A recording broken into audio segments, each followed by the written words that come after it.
भद्रक जिला Vasudevpur block Jagannathpur panchayat बछदा society रे चाषी मिलर मुहांमुही आज छुट्टी मिलर बछदा सोसाइटी पहुंची धानर मान को नहीं उभय चाषी और मिलर मध्य पाटितुंड होता।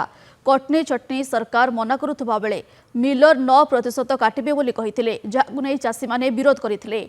मिलर्स और चाषी मध्य मुहांमुही स्थिति उपजी किछि समय पर सोसाइटी रे उत्तेजनामूलक स्थिति उपजी। मिलर्स को कटनी चटनी को विरोध करी चाषी माने सोसाइटी आगे धारणा देथिले।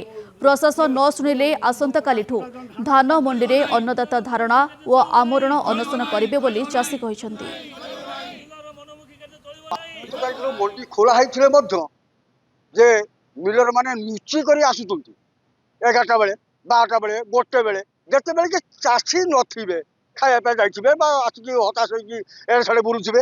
तो एटा कोन मिलर मानकर कोन ना को प्रकार चाल एरा सब ना सरकार को चाल ना ये मिलर मानकर चाल। धान 5 तारिख रे मंडी खोला गला काली राति पाइने मंडी टुकन कार्य शेष हो अथच मिलर मान आसीना कि धान नौना थरे आसते से धान जनकर टेस्ट कले टेस्ट कला कहले आम जाऊँ कलेक्टर को देखे जहाँ कि कर आज आसते आज आसला आम 8% धान काटू आम कौन कहीं आम धान एथर भल गोटे खराब ना तेणु आप व्यवस्था बंद करूँ।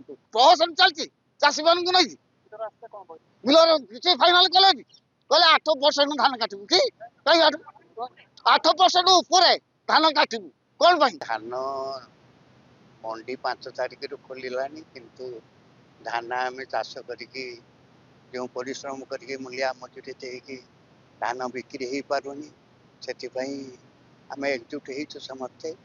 सरकार तो ये किसी दृष्टि देना कि आम प्रशासन भी से हस्तक्षेप करना से आम समस्ते भाविचु जे काली चाषी मान सब डकाई समस्ते आम गोटे आंदोलन करूँ अनशन करूँ आमरण अनशन।